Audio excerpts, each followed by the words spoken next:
Praise the Lord. Hallelujah. கர்த்தர் நாமத்துக்கு மகிமை உண்டாவதாக.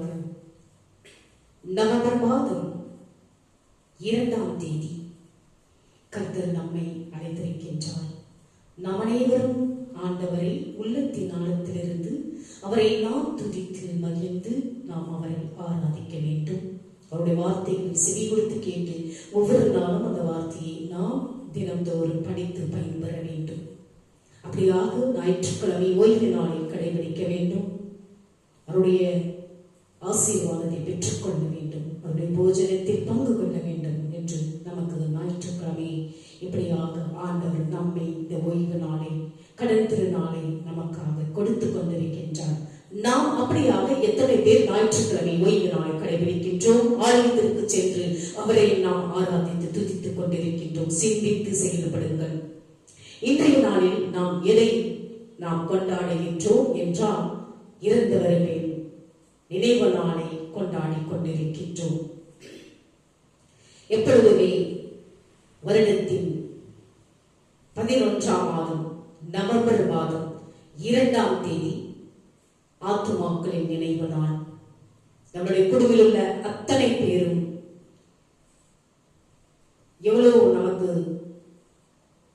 குடும்பங்களில் இருந்திருக்கின்றார்கள். நம்முடைய உற்றார் உறவினர்கள், சொந்த பந்தங்கள், அவர்களுக்காக இன்றைய நாளில் இந்த இருந்தவர்களின் நினைவு நாளை நாம் கொண்டாடி கொண்டிருக்கின்றோம். நேற்றும் கூட நாம் புனிதர்களின் நினைவு நாளை கொண்டாடினோம்.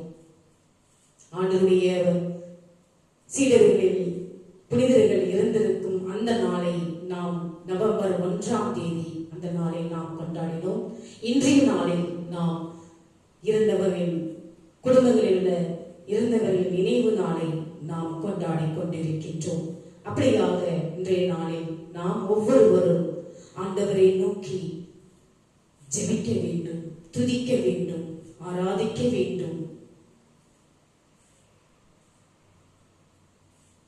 ஒவ்வொரு நாளும் அவரை நாம் முழு மனதோடு ஜெபிக்கும் பொழுது கர்த்தர் நம்மை ஆசீர்வாதமாக ஒவ்வொரு நாளும் நமக்கு பொழிய செய்வார்.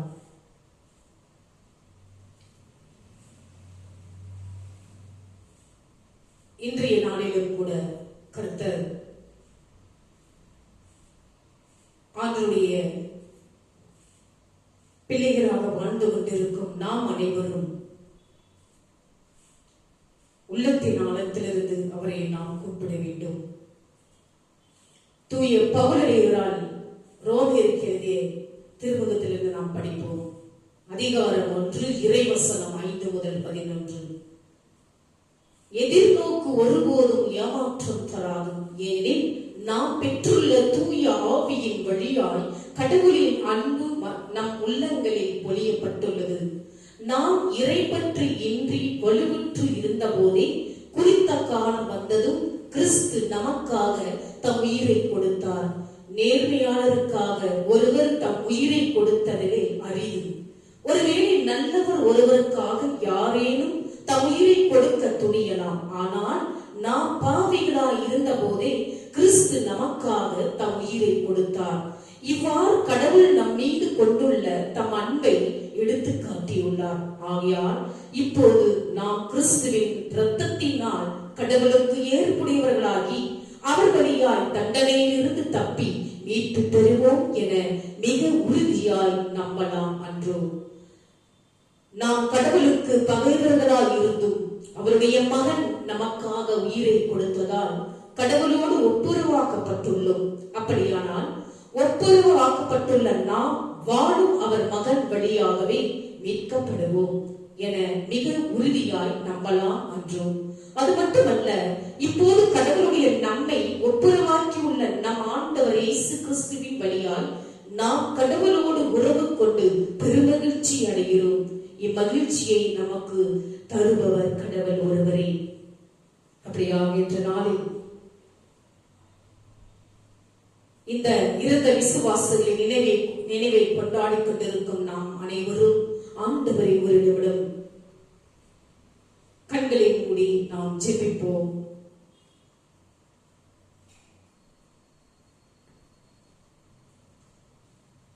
நேரத்தில் நாம் அனைவரும் ஆண்டவரை துதித்து பாடுவோமாக.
இப்பொழுது நாம் அனைவரும் ஆண்டுடைய வார்த்தையை கடந்து செல்வோம்.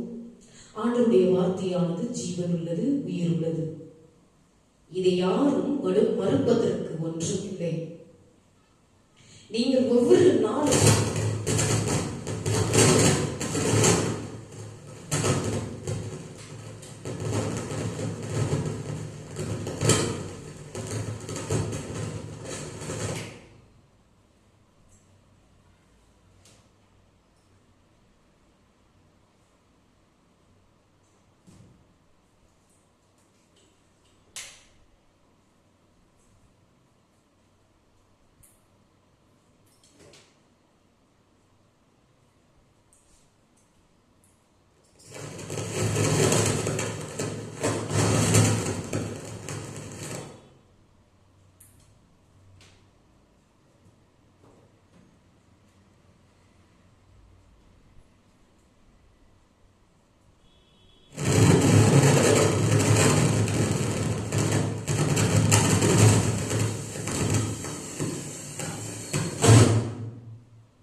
நீங்கள் ஒவ்வொரு நாளும் ஆண்டுடைய வார்த்தையை படித்து பயன்பெறும் பொழுது கர்த்தர் உங்களை ஒவ்வொரு நாளும் ஆசீர்வாதத்தை பொழிய செய்வார்.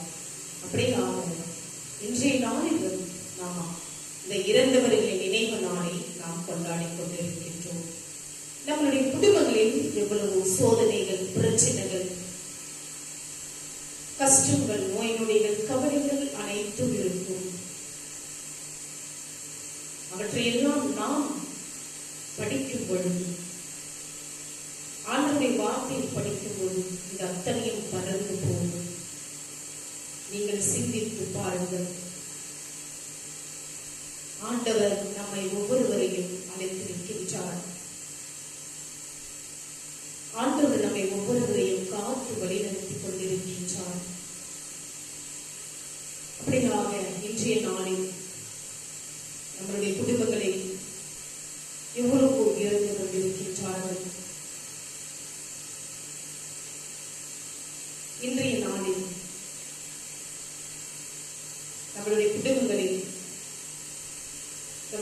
பெற்றோர்கள், உறவினர்கள், சொந்த பந்தங்கள், எவ்வளவு குடும்பங்களில் இருந்து கொண்டிருக்கின்றார்கள். அப்படியாக நாம் அனைவரும் அவர்களை நினைவு கூர்ந்து இன்றைய நாளில் நாம் அவர்களுக்காக ஜெபிக்க வேண்டும்.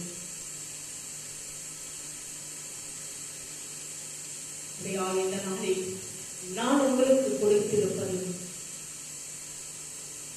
இந்த இருந்தவர்களின் நினைவு நாளை கொண்டாடி கொண்டிருக்கும் நாம் அனைவரும் முழு மனதோடு ஆண்டவரை நோக்கி ஜெபிப்போம். இந்த ஏசாயா 25ஆம் அதிகாரம் 6-9 பாருங்கள். படைகளின் ஆண்டவர் இந்த மலையில் மக்கள் இனங்கள் அனைவருக்கும் சிறந்ததொரு விருந்தை ஏற்பாடு செய்வார். மக்களினங்கள் அனைவரின் முகத்தை மூடி உள்ள முக்காட்டை இந்த மலையில் அவர் அகற்றி விடுவாராம். பிற இனத்தார் அனைவரின் துன்ப திகிலை தூக்கி எறிவாராம். என்றுமே இல்லாதவாறு சாவை ஒழித்து விடுவார். என் தலைவராகிய ஆண்டவர் எல்லா முகங்களிலிருந்தும் கண்ணீரை துடைத்து விடுவார். தம் மக்களுக்கு ஏற்பட்ட நிந்தையை இம்மண்ணுலையில் அகற்றி விடுவார். ஏனெனில் ஆண்டவரே இதை உரைத்தார். அந்நாளில் அவர்கள் சொல்வார்கள், இவரே நம் கடவுள், இவருக்கென்றே நாம் காத்திருந்தோம். இவர் நம்மை விடுவித்தார். இவரே ஆண்டவர், இவருக்காகவே நாம் காத்திருந்தோம். இவர் தரும் மீட்பில் நாம் மகிழ்ந்து அக்களிப்போம்.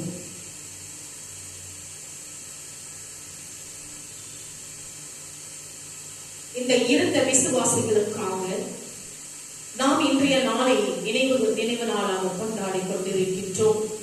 வாழ்ந்தாலும் இருந்தாலும் நாம் ஆண்டவருக்கு உரியவர்கள் என்னும் அப்போஸ்தலரான பவுலடியாரின் வாக்கின்படி, இறந்தாலும் இவர்கள் இறைவனுக்கும் நமக்கும் உரியவர்கள் என்னும் நம்பிக்கையுடன் இறந்த விசுவாசிகளுக்காக இன்று நாம் சிறப்பாக மன்றாட வேண்டும். இறந்த விசுவாசிகளுக்காக மன்றாடும் பழக்கம் காலம் காலமாக திருச்சபையில் இருந்து வந்தாலும் அறிவியலார் ஜஸ்டினின் வருகைக்கு பின் இந்த நம்பிக்கை அறிவியல் வழியாகவும் வலுப்பெற்றிருக்கிறது. இது ஒரு வியப்பான தகவல் தான். ஜஸ்டின் கிறிஸ்துவர் அல்ல, ஒரு யூதர். இருந்த போதிலும் அவரது ஒப்புமை கொள்கையின் தாக்கம் இறந்தோர் பற்றிய கிறிஸ்துவராகிய நம் அனைவரின் பார்வையிலும் ஒரு தாக்கத்தை ஏற்படுத்தி உள்ளது. அவரது ஒப்புமை கொள்கையின்படி காலமும் இடமும் நிலையானவை, மாறாக ஒப்புமைக்குரியவை. உடலோடு வாழும் காலத்தில் தான் காலமும் இடமும் மனிதர்களை கட்டுப்படுத்துகின்றன.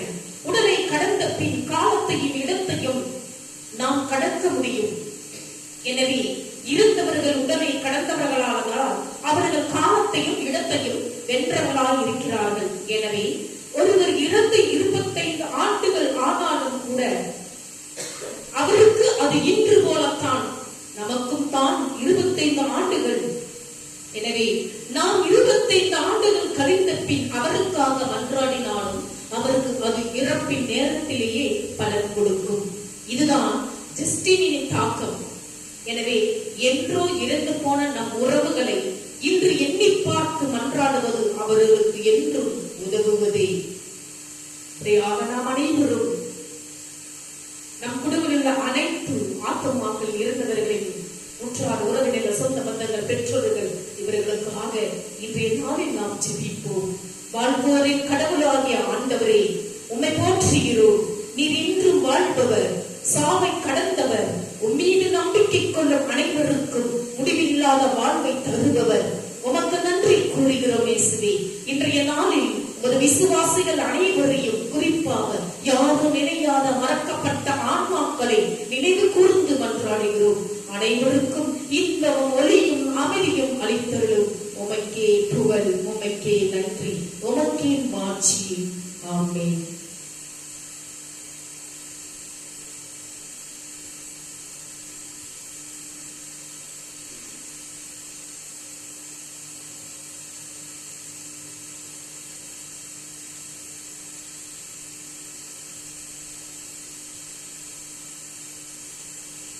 நாம் அனைவரும் அவருடைய காணிக்கை பாடலை பாடுவோமாக.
நாம் அனைவரும் இப்பொழுது ஆண்டவரோடு காணிக்கையில் நம்முடைய காணிக்கையில் என்னவென்று அவருக்கு தெரியும்.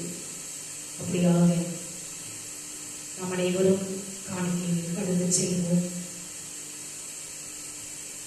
நாம் ஒவ்வொரு நாளும் நாம் என்ன ஆண்டவருக்கு பரிசாக கொடுக்கிறோம், காணிக்கையாக கொடுக்கிறோம் என்று சிந்தித்து செயல்படுங்கள். கர்த்தர் நீங்கள் கொடுக்கும் காணிக்கையை இன்றைக்காக பார்க்கக்கூடியவர். அப்படியாக நீங்கள் அனைவரும் கர்த்தரோடு ஒன்றைக்கு கர்த்தருக்காக நாம் எந்த அளவிற்கு நாம் அவருக்கு காணிக்கை கொடுக்கின்றோம் என்று நீங்கள் அனைவரும் ஒரு நிமிடம் நினைவு கூர்ந்து அவரோடு ஜெபியுங்கள்.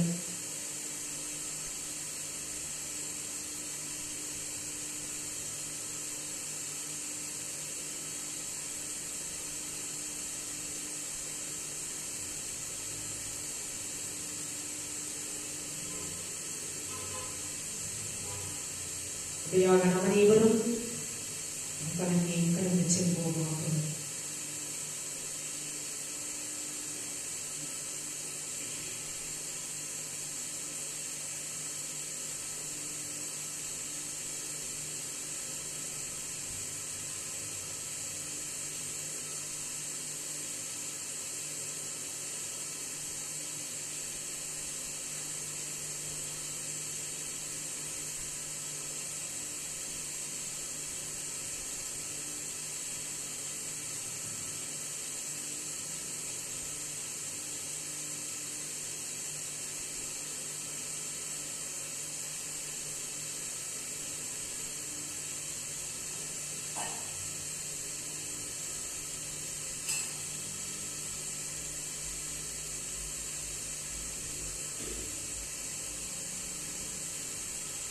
வானக தந்தையே, நீர் மெய்யாகவே தூயவர், புனிதருக்கெல்லாம் ஒன்று.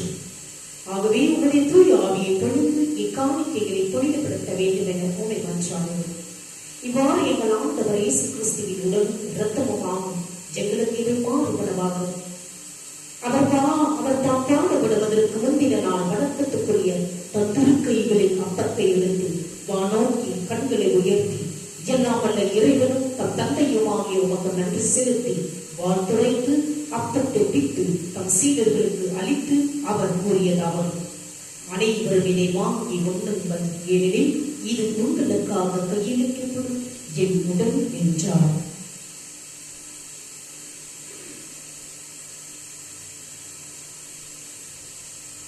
அவ்வளவை உணவருந்திய பின் மகிமை மிகுந்த கிண்ணத்தை வணக்கத்துக்குரிய தம் திருக்கைகளில் எடுத்து மீண்டும் உமக்கு நன்றி செலுத்தி வாழ்த்துரைத்து தம் சீடர்களுக்கு அளித்து அவர் கூறியதாக: அனைவரும் இதை வாங்கி வருங்கள், ஏனெனில் இது புதிய நித்திய உடன்படிக்கைக்கான என் ரத்தம். இது பாவ மன்னிப்புக்கென்று உங்களுக்காகவும் எல்லாருக்காகவும் சித்தப்படும். இதை என் நினைவாக செய்யுங்கள் என்றார். நம் அனைவருமாகவே திருவுரையில் திட்டப்பட்டதில் ஒரு மனப்பட்டு அவருடைய போஜனத்தில் பங்கு கொள்வோமாக, பகிர்ந்து கொள்வோமாக.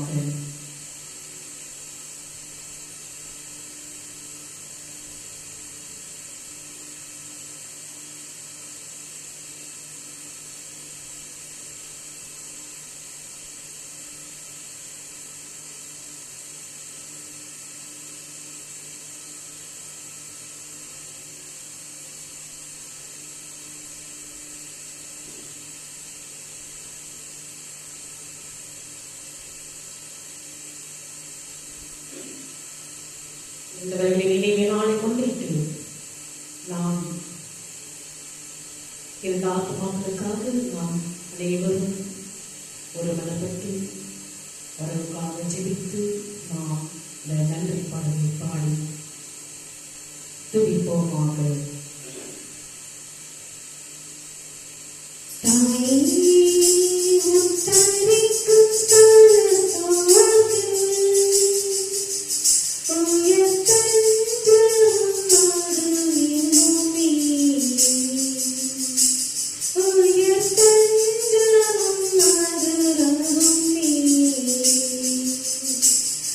Thank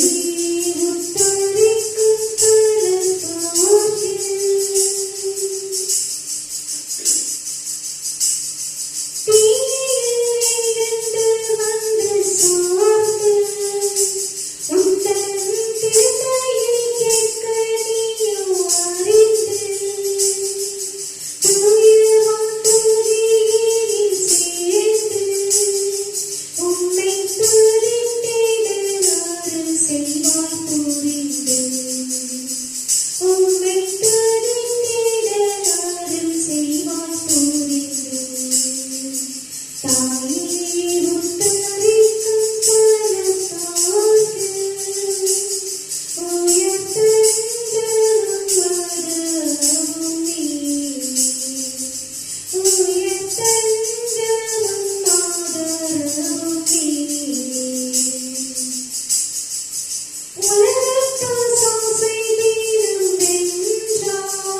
இப்பொழுது நாம் அனைவரும் கண்களை மூடி ஜெபிப்போமாக.